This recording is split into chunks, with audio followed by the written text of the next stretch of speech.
बिस्मिल्लाहिर्रहमानिर्रहीम। अस्सलाम वालेकुम। प्रोग्राम मुकाबिल में तमाम देखने वालों को हम खुश आमदेद कहेंगे। वज़ीर आज़म पाकिस्तान इमरान खान साहब भी जारहाना मूड पर उतर आए हैं। कराची में गवर्नर हाउस के अंदर जो उन्होंने खिताब किया उसके अंदर अपोजिशन ने जो बयानात दागे थे उन तमाम का हिसाब उन्होंने चुकता कर दिया। इमरान खान साहब कहते हैं मेरे हाथों की जंजीरें अब खुल चुकी हैं। उनके निशाने पर कौन कौन है उन्होंने नाम नहीं लिए मगर उर्फ़े आम में उन्होंने सब कुछ बता दिया।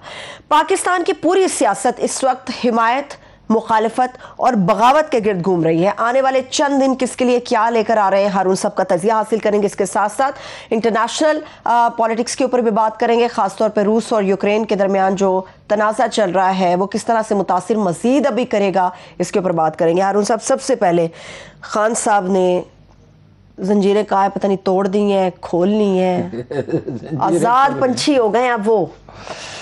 भाई एक बड़ी दिलचस्प बात है इस मामले में, कई वैसे दिलचस्प पहलू हैं। मैंने आपसे कहा था बड़े बड़े वाक़यात होंगे और ज़रूरी नहीं सब हुकूमत के ख़िलाफ़ ही हों। इतने दिलचस्प वाक़यात हो रहे हैं। एक ख़बर आती है, जब उसको पता करते हैं, मुतल्लिक़ा लोगों से बात करते हैं तो एक नई बात का पता चलता है। बात का तो बिल्कुल बरक्स होती है।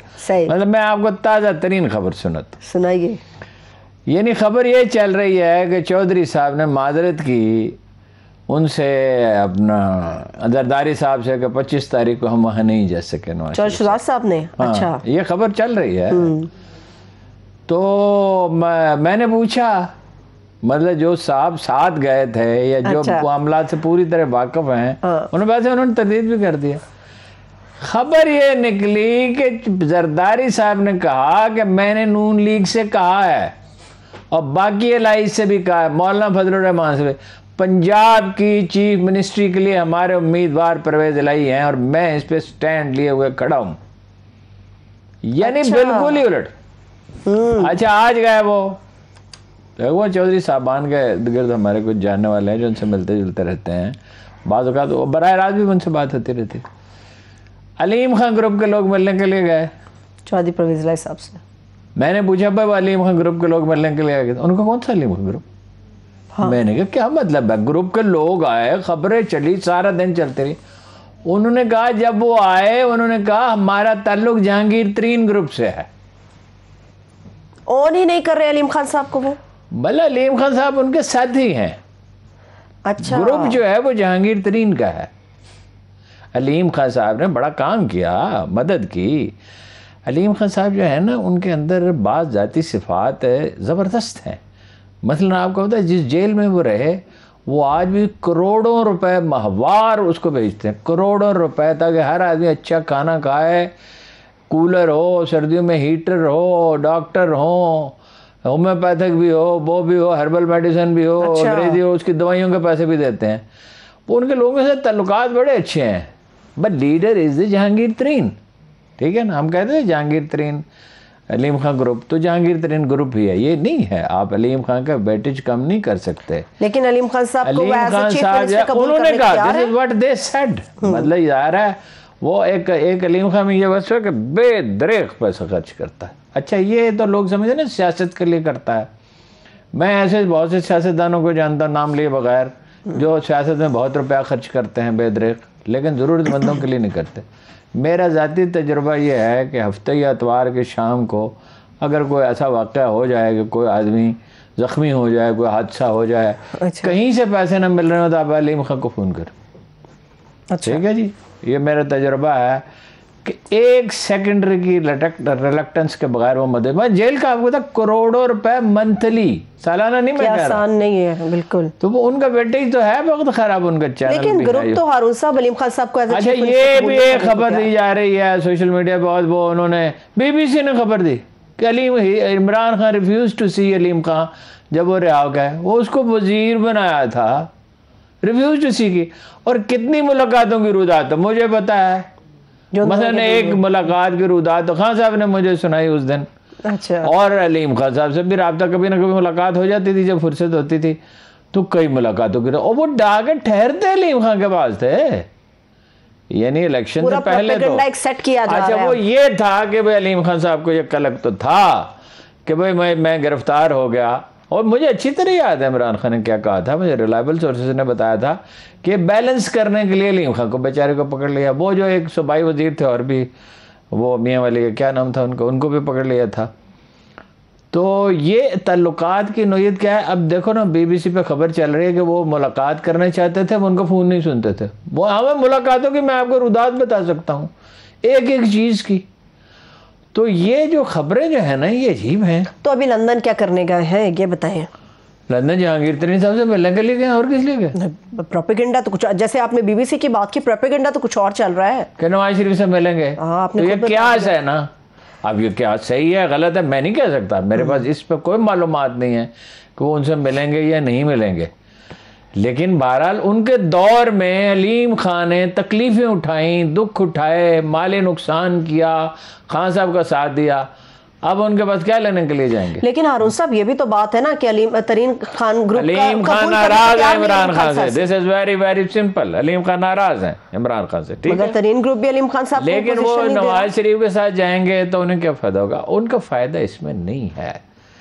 देखिए, उनका फ़ायदा जो है वो इनके साथ समझौता करने में। आज ओवरऑल जो सिचुएशन डेवलप हो रही है उसमें इमरान खान की सूरत हाल कदरे बेहतर हुई है। लोग उनके बाजार में आने, अब सड़कों पे आने के लिए तैयार हैं। जो जरदारी साहब ने चैलेंज दिया है, मेरा ख्याल है ये उन्हें महंगा पड़ेगा। अच्छा, क्योंकि PTI के लोगों को तो काम ही एक है, या सोशल मीडिया पे हंगामा उठाए रखें। एक हंगामे पे मौकूफ है घर की रौनक, नौहाए गम ही सही, नगमे शादी न सही। अच्छा, या सड़कों पे आए। इन दोनों कामों के अलावा आराम से तो बैठना ये इनके लिए बड़ा ही मुश्किल है। इन दो कामों के अलावा एक और काम है। वज़ीर इत्तलात फवाद चौधरी साहब इस वक्त मेरे साथ मौजूद है। Thank you so much Fawad Chaudhry साहब हमें ज्वाइन करने के लिए। ये सवाल आप उनसे कंटिन्यू कर ले, और क्या काम है उन्हें? जी चौधरी साहब, क्या सूरत हाल है ताज़ा तरीन? कितने बंदे आपके जो मुबैना तौर पर कहा जाता है चले गए, कितनों के साथ आपका राब्ता है? इस वक्त ताज़ा तरीन सूरत हाल क्या है? अरुण भाई, बात यह है कि 179 हमारे टोटल नंबर है इस वक्त, जो कि PTI और इत्तेहादियों का इस वक्त असेंबली में। अब MKM और PMLQ दो पार्टीज हैं, उनके साथ जो रिलेशनशिप है हमारा, हम समझते हैं कि अच्छा है। हम गए भी थे, मुलाकात भी करने गए थे। आज PM जो है वहाँ पे MKM के दौरे पे भी के मरकज में भी गए हैं। दोनों पार्टीज ने कहा है कि हम आपके साथ हैं। अब इसके साथ साथ जो कुछ हमने जो अपोजिशन की इस मूव के बाद कुछ राब्ते हमने भी किए हैं अपोजिशन के लोगों से। आपको मालूम है कि यहाँ पे जो वोट देना है उसकी जो आर्टिकल 63A है उसकी 3 शिकें हैं। एक तो ये है कि आपने पार्टी छोड़ दी और दूसरी पार्टी में शिरकत कर ली। दूसरा है कि आपने कॉन्फिडेंस और वोट और नो कॉन्फिडेंस के ऊपर वोट दिया। और तीसरा है फाइनेंस बिल में। और इसका तरीका ये है कि ये 2 दिन के अंदर ही स्पीकर ने नोटिस दे के तो वो डी नोटिफाई हो जाना है। अब ये कह तो रहे हैं कितने लोग हमारे साथ हैं, लेकिन अभी जो अपेरेंटली पहली बात तो ये है कि जब स्पीकर देखेगा कि उन्होंने अपनी पार्टी छोड़ दी है तो स्पीकर उनकी वोट काउंट नहीं करेगा और उनके खिलाफ रेफरेंस भी चला जाएगा। तो मुझे समझ नहीं आती कि वोट काउंट ही नहीं होगा। ये बहुत बड़ी बात है। ये बहुत बड़ी खबर आपने दी। वोट तो काउंट ही नहीं होगा। वो उसका राइट ही नहीं है कि वो वोट दे। इसलिए कि जो आर्टिकल 1A है वो ये कहता है कि resign from his party and join another party. तो जब वो वोट देता है, अपनी ऑप्शन क्लियर कर देता है कि मैंने अपनी पार्टी को छोड़ दिया है, तो स्पीकर कैन राइट अवे जो है वो उसको रोक सकता है और उसका रेफरेंस भेज देगा इलेक्शन कमीशन के पास। तो इसलिए ये जो अभी ये इनका कई गलतफहमी है कि ये इस वक्त किसी को ल्योर करके तो उससे वोट दिलवा देने की। अब 179 का नंबर है तो इसका मतलब ये है कि इन्हें कम से कम जो है आप समझ लें कि 10 वोट चाहिए जो कि PTI के वोट हों। वो जो है मेरा नहीं ख्याल, आपको याद होगा कि 1989 में कितनी बड़ी मंडी लगी थी और कितने अरबों रुपया, उस वक्त करोड़ों रुपए याद है। एक चीज याद है उसकी। वो तो आपसे ज्यादा बेहतर तो वो कहानी को सुना ही नहीं सकता।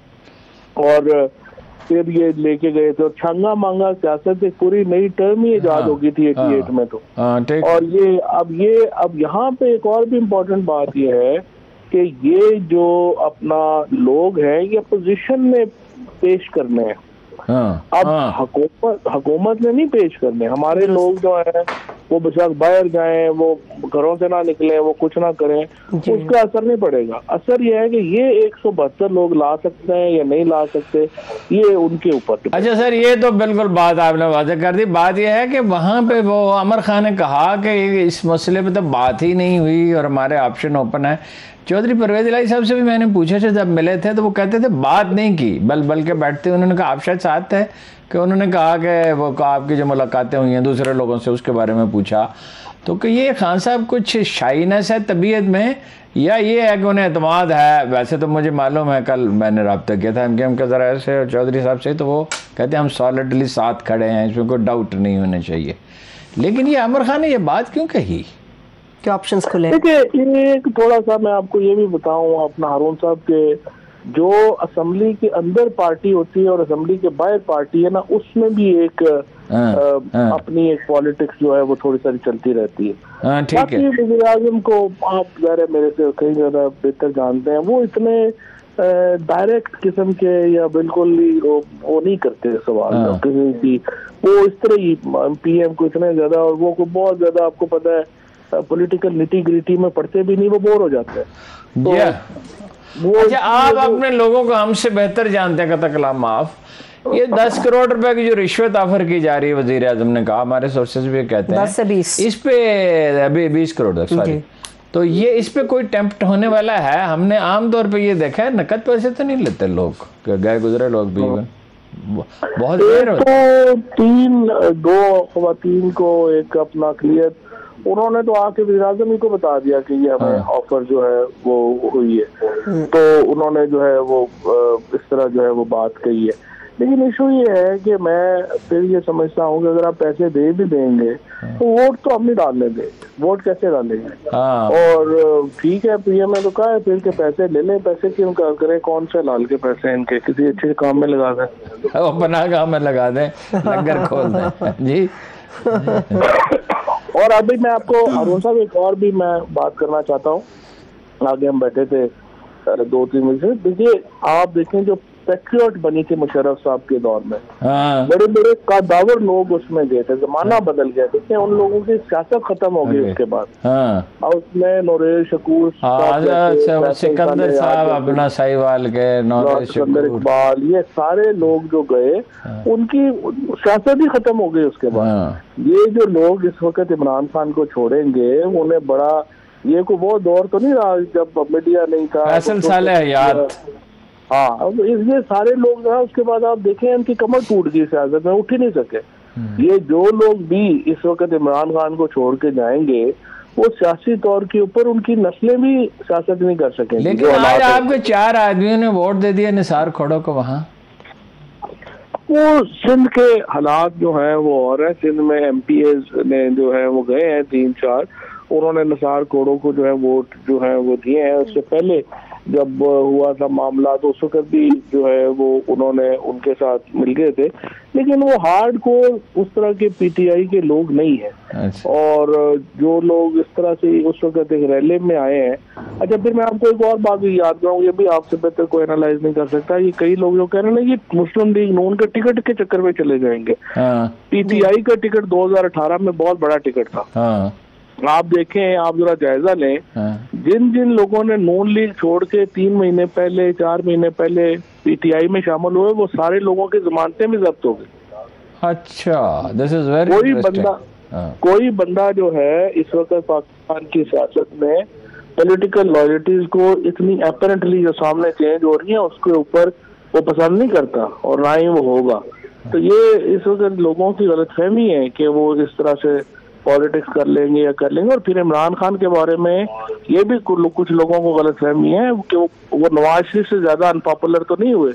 Imran Khan is the most popular leader of Pakistan. कोई शो ऑफ फोर्स करेंगे, सड़कों पे निकलेंगे, वो भी आपने बात की ना पहले, हमें तो और कोई काम आता ही नहीं है क्या शो। नहीं, मैंने ये नहीं कहा, मैंने ये कहा है बड़े शौक से करते हैं, एक सोशल मीडिया पे और एक सड़कों पे निकलने का जोश और जज्बे से, जैसे मेले पे जा रहे हो।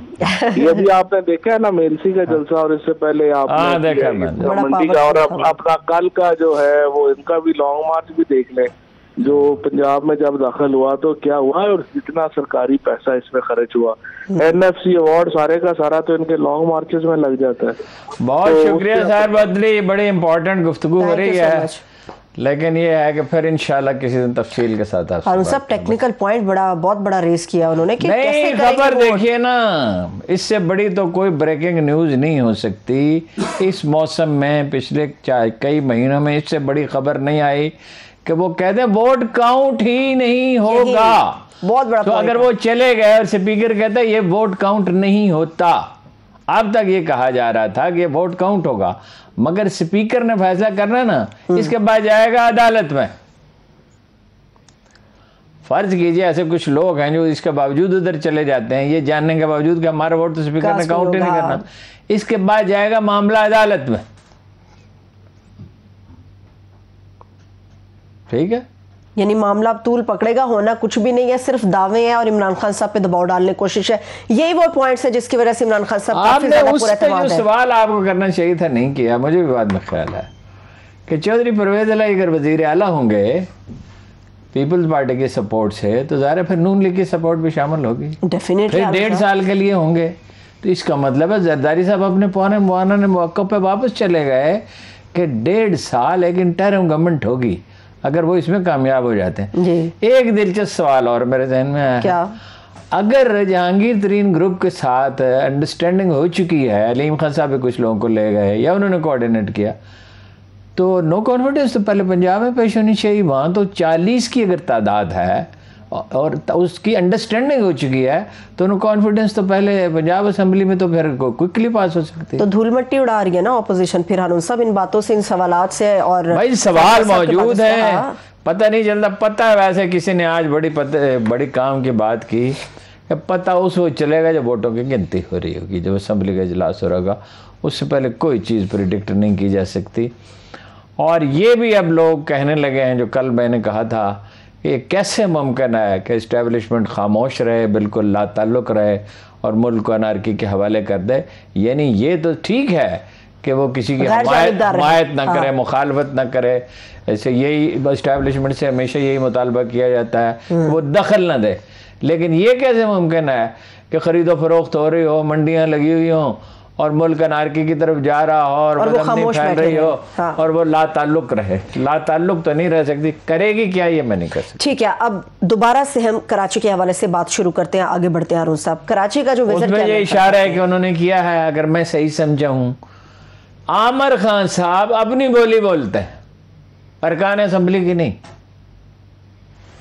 MQM के अरकान असेंबली की नहीं। जो हमारे पास ऑप्शंस खुले हैं अभी भी। हाँ, ये ठीक है, नहीं ये इसमें तो कोई शुबा नहीं। वैसे ये बात खालिद मकबूल सिद्दीकी साहब भी कर चुके हैं हारून साहब काफी दिन। अच्छा चलिए ठीक है, वो उस वक्त की थी ना। अब जाने के बाद ये लबल लहजा इख्तियार करना, ये वो बात है।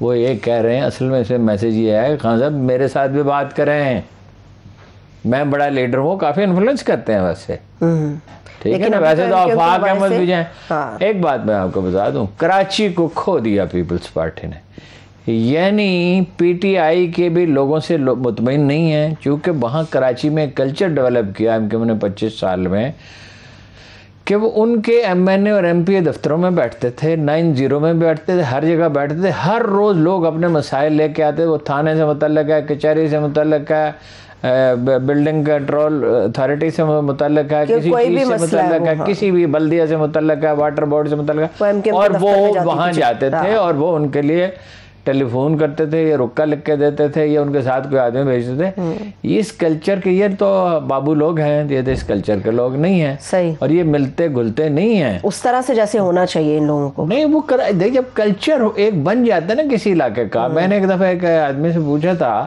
कि ये MNA बनने का क्या तरीका, या इलेक्शन जीतने का क्या तरीका, आप लोगों ने क्या तरीका इख्तियार किया। वो कोई बहुत नुमाया आदमी नहीं थे। उन्होंने कहा एक टेलीफोन जो खुला रहे और आप हर वक्त लोगों के फ़ोन सुने, और कुछ वक्त रोज़ाना 2-3 घंटे जिसमें आप लोगों को फिज़िकली अवेलेबल हों और ज़रूरत हो तो उनके साथ। मैंने लियाकत बलोच साहब को ये करते देखा, उस ज़माने में बड़ी आसानी से वो जीत जाते थे। और उस ज़माने में उन्होंने कहा 20 ईयर्स बैक 50,000 रुपये महीने के एंटरटेनमेंट के लिए कि वो लोग आएंगे चाय पियेंगे, वो खाने का वक्त होगा तो बाद औक़ात खाना भी खाते हैं। तो ये आज के हिसाब से तो कुछ ज़्यादा पैसे होंगे। तो ये है नुस्खा घुलना मिलना असल में वो नहीं।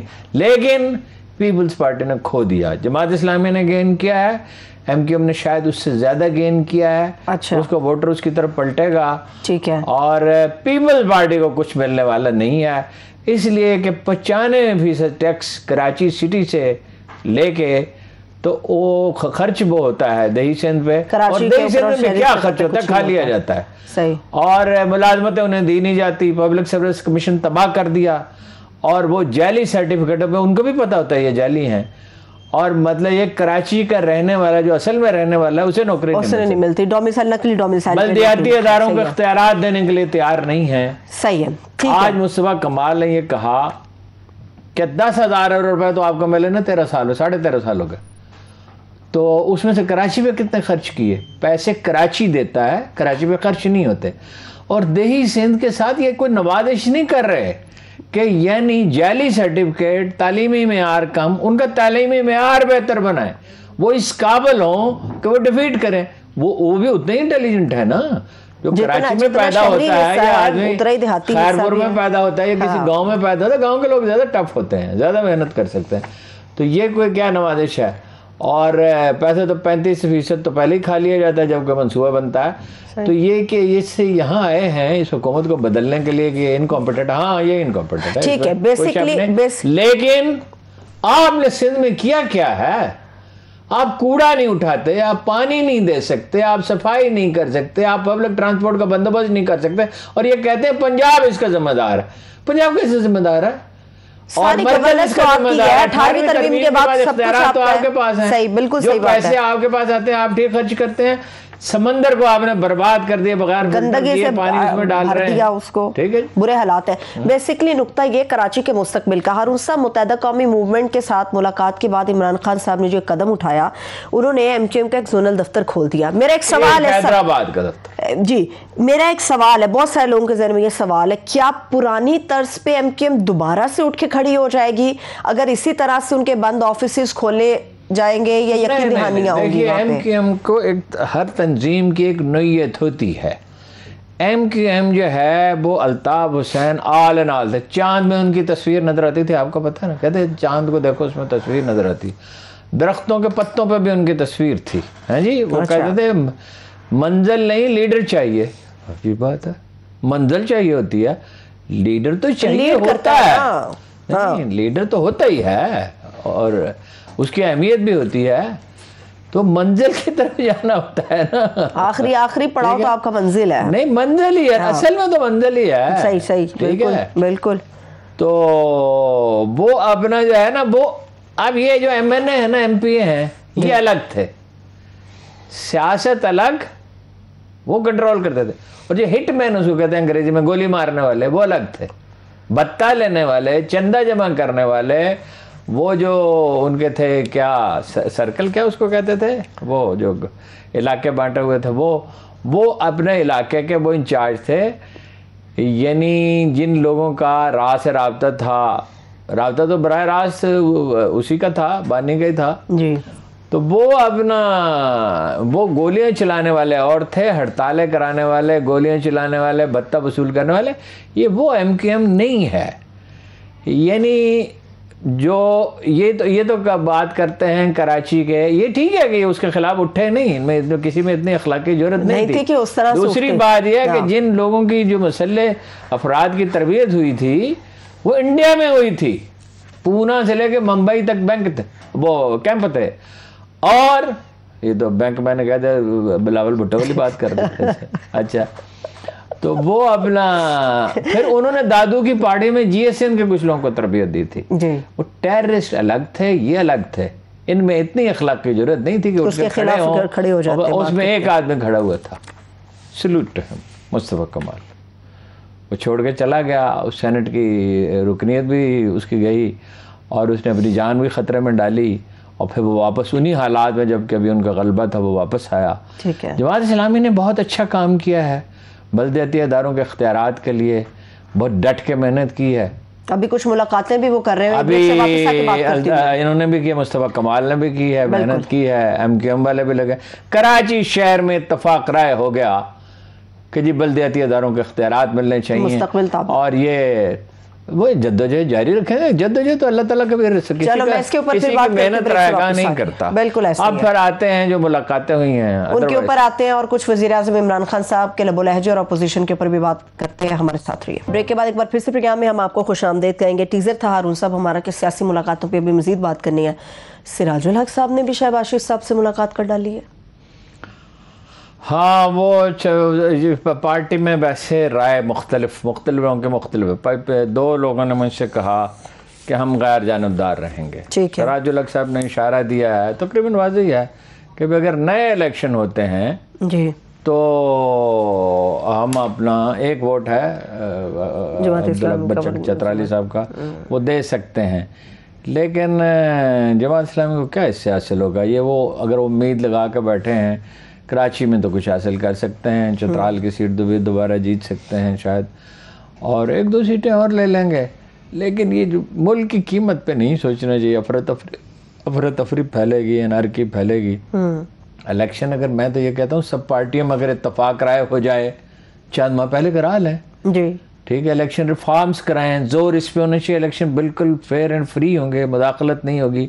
उसके बहुत से पहलू हैं। वैसे पार्टियां खुद भी तो धांधली करती हैं ना, जो जिसका जितना बस चलता, जितना जिसका बस चलता है। बिल्कुल ऐसे ही है। MQM के भी कल जरदारी साहब से मुलाकात मुतवक्का है हारून साहब? हाँ, मुलाकातें तो देखे ना, ये सियासी लोग सबसे करते हैं। ये तो देखिए ना, सियासत एक एतबार से, हर एतबार से नहीं, एक एतबार से कारोबार की तरह है कि जहाँ ज़्यादा फ़ायदा होगा उसकी तरफ। जरदारी साहब अगर उनसे मिलना चाहते हैं, उस सिंध में रहते हैं, उन्हें सूबाई हुकूमत से वास्ता पड़ता है, तो वो इनकार कैसे कर सकते हैं? कम्युनिकेशन तो बंद नहीं होनी चाहिए, मुलाकातें होती रहनी चाहिए। इससे एक फ़ायदा भी होता है, लब और लहजे उतने तल्ख नहीं होते, अब तो बहुत तल्ख होगा। सही है, ठीक है। पंजाब की तरफ आते हैं हारून साहब। वैसे तो तरीन ग्रुप बड़ा एक्टिव है और मजबूत भी है, मगर एक उनका रुकन ऐसा है जिसने माइनस उस्मान बुज़दार के ऊपर मुखालफत कर दी है। नहीं, वो तो हर नुक्ता नज़र के लोग हैं ना। देखिए ना, आखिर कुछ ऐसे लोग भी तो हैं जो ये अपना उस्मान बुज़दार साहब ने जिन पे इनायत की, उनके हल्कों में तरक्याती फ़ंड ज़्यादा दिए या उनसे ज़ाती रवैया ही अच्छा रखा, सलूक रखा, वो तो हो गई।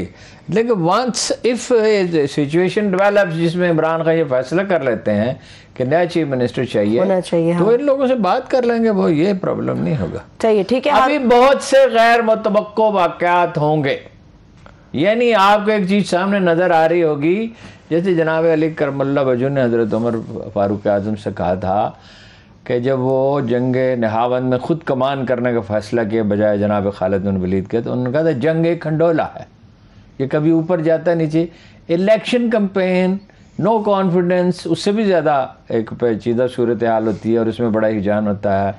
जंग में बात चीज़ें होती हैं, उसमें कहा नहीं जा सकता किस वक्त क्या हो जाएगा। बहुत से एक फरीक जीत रहा होता है, फिर वो हार जाता है। हाँ जी, एक दिन ऐसा आता है कि कोई जो है वो बहुत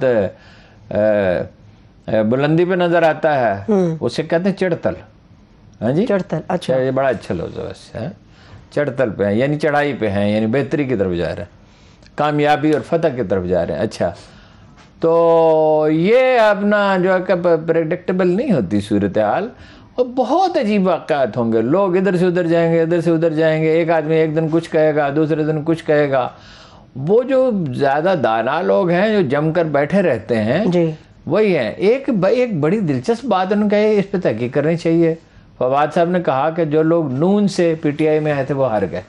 यानी लोग इस बात को अहमियत देते हैं, कम अज़ कम शहरी वोटर तो ख़ास तौर पर अहमियत देते हैं। देहात में भी कुछ लोग तो ये क्या बात है, आप एक पार्टी के साथ है कल और आज उसे आपके एफिलिएशन पहले किसी के साथ थी, फिर आपके किसी और के साथ हो गई। जब जंग में तमाम सफ़े अपनी तरतीब दे रहे हैं, इमरान खान साहब सबसे मेल मुलाकातें कर रहे हैं, तो कुछ ज़ोरदार खिलाड़ी और भी तो हैं, जैसे फिरदौस आशिक अवान साहिबा, वो कहाँ पे हैं? उनसे भी बात फिरदौस आशिक अवान साहब अपने घर पे हैं। मुझसे गलती हुई, मेरे पास बहुत पहले ये खबर मौजूद थी, उनसे रब्ता किया गया। बिलावल साहब खुद उनके पास जाना चाहते थे, उनको लेकर PTI में शामिल होना चाहते थे। चांद साहब से भी, नदीम हज़रत चांद साहब से भी इसी तरह रब्ता किया गया, वो नाराज़ थे और उन्होंने फैसला किया। उनका दिल भी नहीं लगता था, उनके वर्कर जो हैं वो पीपल्स पार्टी के वर्कर हैं, उनकी उम्र उन्हीं के साथ गुजरी है, उनके बुजुर्गों के भी, अजीज़ों रिश्तेदारों के भी। वो एक कल्चर में परवान चढ़े हैं, भुट्टो इनके रहे हैं, वो चले गए। नदीम अब्दुल जब्बार साहब बहुत ये ज़ाती शख्सी तौर पर बहुत रिस्पेक्टेबल आदमी हैं, और लेकिन ये फैसला उनका अजीब ही है कि जिस पार्टी में ज़्यादा वोट मिल सकते हैं उसको छोड़ के एक ऐसी पार्टी में जाना जिसमें कम वोट मिलेंगे। पंजाब में तो पीपल्स पार्टी को बहरहाल उनकी शख्सी तौर पर तकरीम की जाती है। फिरदौस आशिक अवान साहिबा जो हैं उन्होंने ही फ्लैटली रिफ्यूज्ड। अच्छा। और ये मुझे पता था, बाज़ का जहन से उतर जाता है। उन्होंने कहा कि नहीं, मैंने पीटीआई को नहीं छोड़ना चाहती। मेरा ख्याल है दानाई का फैसला है, हर आए दिन पार्टियां बदलना, और ये और इसमें क्या है, और यहाँ उन्हें क्या मिल जाएगा। हाँ जी बिल्कुल, पीपल्स पार्टी के इलेक्शन जीतने का मौसम गुजर गया। इसी वजह से फवाद चौधरी साहब ने आज जो हमारे साहब के साथ प्रेस कॉन्फ्रेंस की, कहा कि जी अगला इलेक्शन नून लीग और पीटीआई के बीच होगा। पीपल्स पार्टी तो है ही नहीं, सवाए दही सिंध के। इवन सिंध में भी देखे ना जो वो हरकतें कर रहे हैं ना, कराची शहर के साथ जो सलूक कर रहे हैं, कराची की दरअसल तो बड़ी तौहीन और तजलील कर रहे हैं। कराची उनके लिए वैसे ही होना चाहिए जैसे दही सिंध है, हुक्मरान तो बाप की तरह होता है, लेकिन कराची के साथ एक गरज है।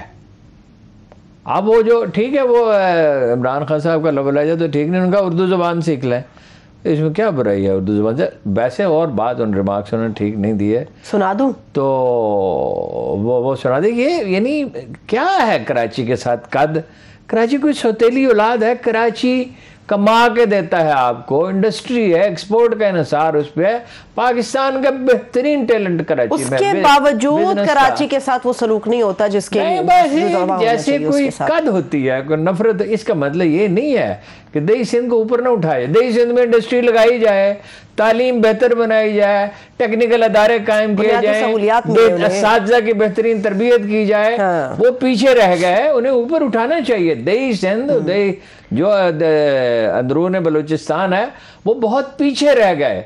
अगर किसी कौम में कोई अखलाकी एहसास हो और लीडरशिप में, तो उनकी फिक्र करनी चाहिए।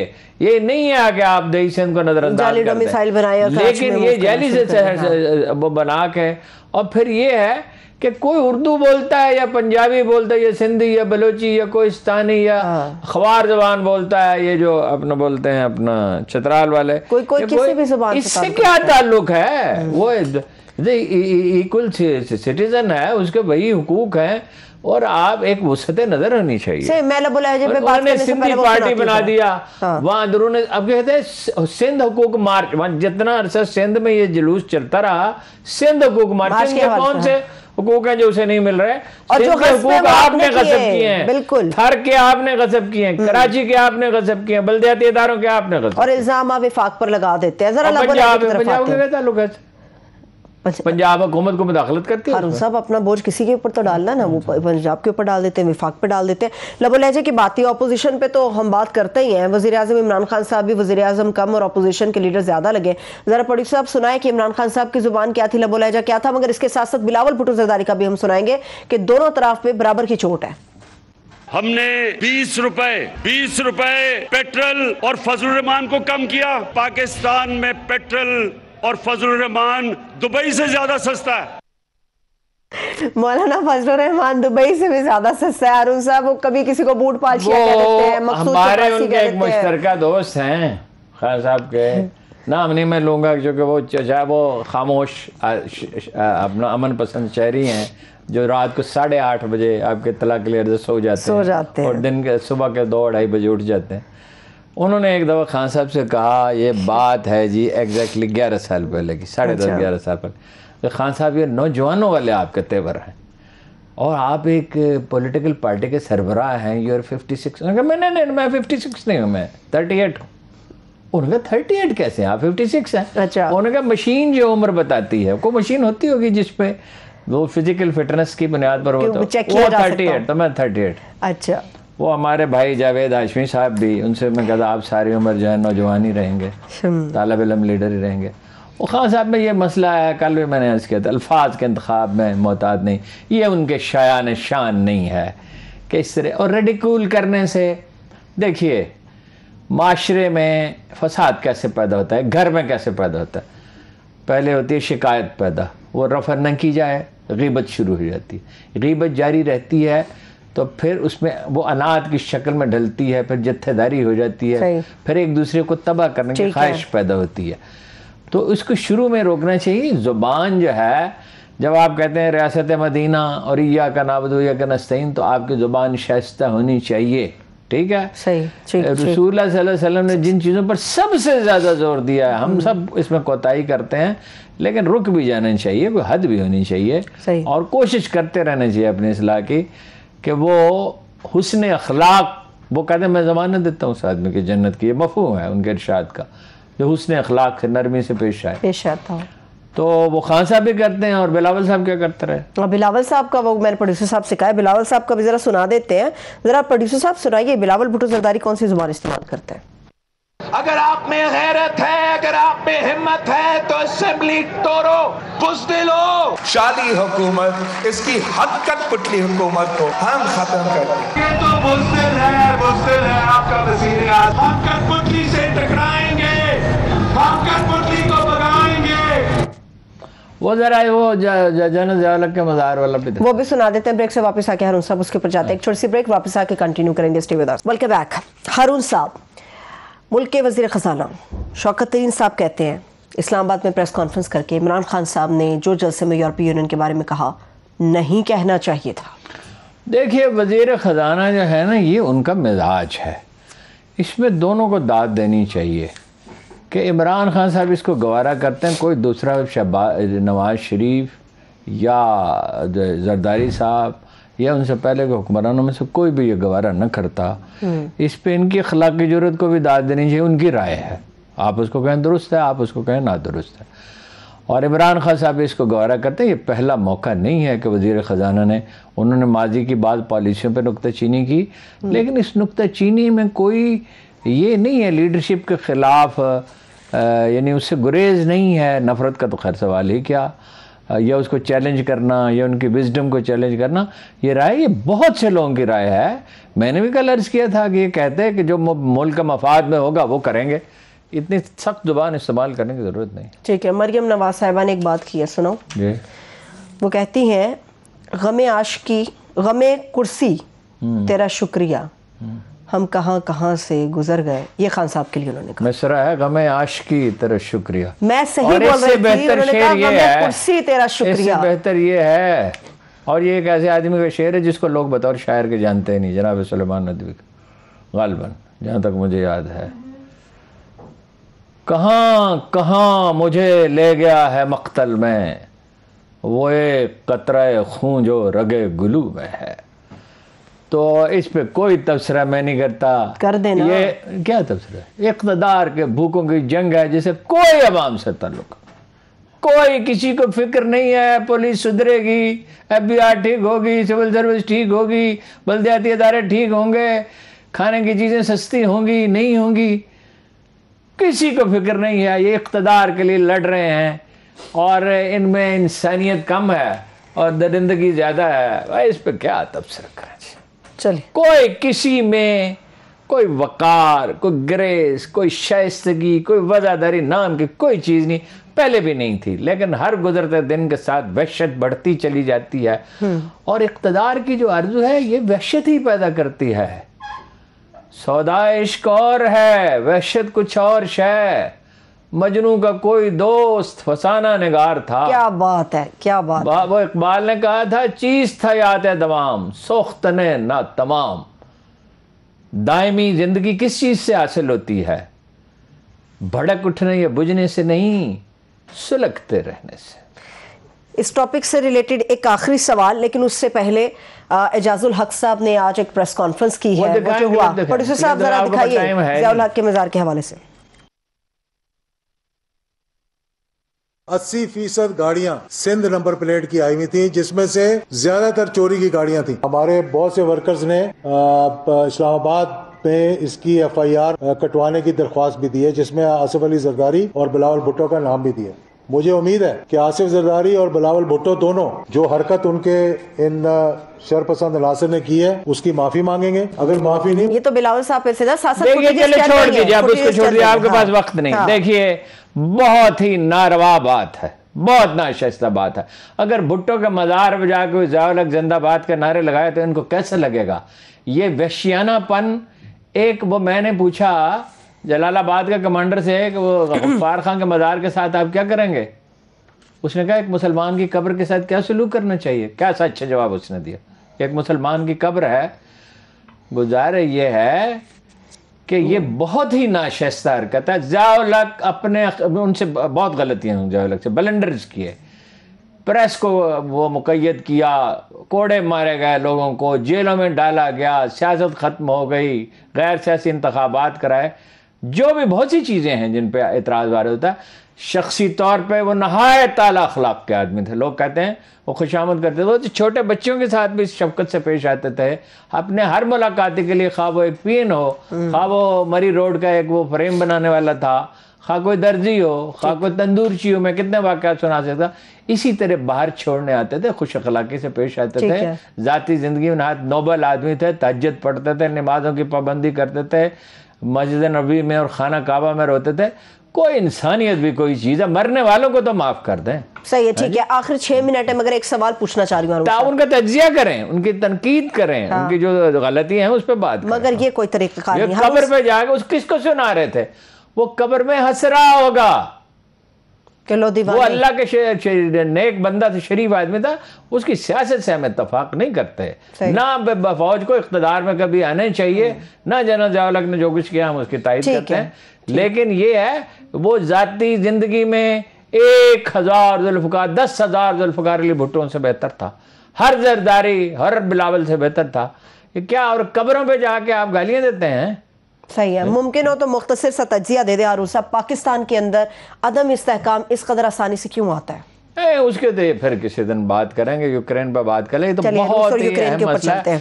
देखिए यूक्रेन की जंग में आप वो कंसोलिडेट कर रहे हैं, वो ज़ेलेंस्की साहब मान गए हैं कि वो नेटो के मेंबर नहीं बनेंगे, और वो दो जो रियासतें हैं उनको आज़ाद रियासत तस्लीम कर लेंगे और क्रीमिया पे उनको कब्जा तस्लीम कर लेंगे। उन्होंने कहा नेटो ने हमारी कोई मदद नहीं की, अमरीकी फ़ज़ाइया ने मदद नहीं की। हर 10 हमारे सिपाही के मुकाबले में 10 रूसी सिपाही हैं, हमारे एक टैंक के मुकाबले में उनके पास 50 टैंक हैं, एक सिपाही के मुकाबले 10 सिपाही हैं। इसलिए ये तो देखिए वो मफाहमत की तरफ मायल है। ये हुआ है जनाब उर्दवान की कोशिश से दोनों वज़राए ख़ारिजा की कल मुलाकात होगी और लगता है भाई तबाही आ रही है दुनिया में। फ्यूल महंगा हो गया, जौ महंगे हो गए, आलू महंगे हो गए, दुनिया में ये कुकिंग ऑयल महंगा हो गया, गैस महंगी होगी, फ्यूल महंगा होगा। दुनिया इसकी तो अमल नहीं है। उन्होंने कहा गैस बंद कर देंगे यूरोप में जी। तो उन्होंने कहा हम बिल्कुल ही बंद कर देंगे। जब वो बंद कर देंगे तो 40% एनर्जी के अनुसार जर्मनी को उस पर है जो इतनी बड़ी इंडस्ट्रियल पावर है जी। और बरतानिया का हम बतदरीज बंद कर देंगे। वो पाबंदियां लगा के उनकी नाक करगड़ना चाहते हैं। तो ये ऐसी सूरत हाल है, दुनिया को इसकी फिक्र होनी चाहिए। आज ये 17वीं सदी नहीं है। उधर 18वीं अमेरिका आज़ाद हो रहा था, यहाँ किसी को पता ही नहीं था। उधर अपना इस्माइल सफ़वी की और शिबानी खान की जंग हो रही थी, बड़े सग़ीर में किसी को परवाह ही नहीं थी। दुनिया आज बदल चुकी है। एक जगह हादसा होता है, उसके असरात सारी दुनिया पे होते हैं। सही है। बेसिकली कहा जा रहा है हारून साहब कि यूक्रेन को इस जंग के अंदर धकेल तो दिया गया, मगर जिन लोगों ने धकेला उन्होंने मदद नहीं की। अमरीकियों ने किया ना जी। अब चीन उसके साथ खड़ा, उसको वो आलमी बैंकिंग निज़ाम से उन्होंने निकाल दिया और वो उसका नतीजा क्या निकला? उनकी वो कोका कोला ने, पेप्सी कोला ने, पिज़्ज़ा हट ने और बहुत से इंटरनेशनल जो अदारे हैं उन्होंने वहाँ कारोबार बंद कर दिया। उसका नतीजा क्या निकलेगा? उससे नुकसान सिर्फ रूस को तो नहीं होगा, यूरोप की सनत तबाह होगी उसके नतीजे में। जब गैस की कीमत 10 गुना हो जाएगी और फ्यूल की 2 गुना हो जाएगी तो उसका नुकसान किसको होगा? अमेरिका जो है वो तमाशा देखता है, बी जमालो है। सही है। और हारून साहब बताया जा रहा है बप्पे कुटनी है। मैं इतनी संजीदा गुफ्तगू ये संजीदा नहीं है, बप्पे कुटनी है वो। वही बात आपने छेड़ दिया। फवाद चौधरी साहब कहते हैं यूरोपीय यूनियन की शहबाशी साहब बात कर रहे हैं, क्या ये उनकी फुफी लगती है जो इतनी फिक्र है उनके? आपने बात की तो मैंने कहा कि उन्होंने नहीं करनी थी। पे देखिए ना, अगर तो कोई ये कहे कि खान साहब आप ज़्यादा बेहतर ज़ुबान इस्तेमाल करें, आप हमारे तो ठीक है, लेकिन ये यूरोपीय यूनियन के मतलब वाकई उनके मामे क्यों बन गए यूरोपीय यूनियन? सही है, ठीक है। हारून साहब, अमेरिका के हवाले से कहा जाता है कि गैस के ऊपर उसका इतना डिपेंड नहीं करता वो रशिया के ऊपर, पेट्रोल के हवाले से नहीं करता, इसीलिए उससे कोई फिक्र नहीं है। अमेरिका गैस और पेट्रोल के लिए डिपेंड है, अमेरिका खुद एक्सपोर्टर है गैस का भी, फ्यूल का भी। लेकिन यूरोप तो मारा जाएगा और दुनिया के गरीब मुल्क बर्बाद हो जाएंगे, बनी नौ इंसान के लिए तबाही आएगी ना जब ये सारी चीजें महंगी हो जाएंगी जी।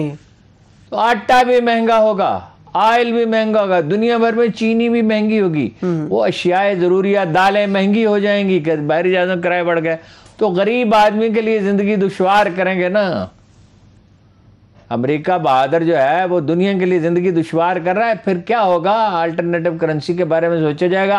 जिस दिन मुतबादल करेंसी वजूद में आ गई वो अमेरिका के सुपर पावर होने का आखिरी दिन होगा, उसकी सारी सनती तरक्की और दुनिया भर के ज़राए अबलाग पे उसकी कुदरत और उसके शानदार मालियाती अदारे और उसकी सियासत और उसकी बेहतरीन अफवाज और असला साज फैक्ट्रियाँ सब धरी की धरी रह जाएंगी। और हमारे जितने भी व्यूअर्स हैं हारून साहब, वो जानते हैं कि सबसे पहले ये आपने बात की थी कि इसकी मुतबादिल करेंसी चाइना की तरफ से वजूद में आएगी, जिसकी वजह से अमेरिका की करेंसी डाउन हो जाएगी, डॉलर है वो दुनिया पे आप देखिए ना, कोई ये सिर्फ कुदरत उस परवरदिगार की है कि वो जो चाहे कर सकता है, अगर उसके कवानीन है वो चाहे से मुराद ये कोई खुदा का वजूद जो है वो न वो तो अदल और रहम पे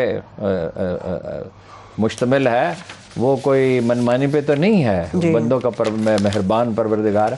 अमेरिका अपनी मर्जी तो नहीं कर सकता, खुदाई की तो जिसने कोशिश की वो डूबा हमारे सामने, बरतानिया डूबा सुपर पावर के हैसियत से, रूस डूबा सुपर पावर के हैसियत से, फ्रांस डूबा, ये हमारे सामने की बातें। तो ये ठीक है, चलिए ये भी डूब जाएंगे, आने वाला तारीख के कबाड़ खाने का कूड़ेदान में डाल दिया जाए। बहुत शुक्रिया, थैंक यू सो मच हारून साहब, आप लोगों का भी शुक्रिया, इजाज़त दीजिए, खुदा हाफिज़।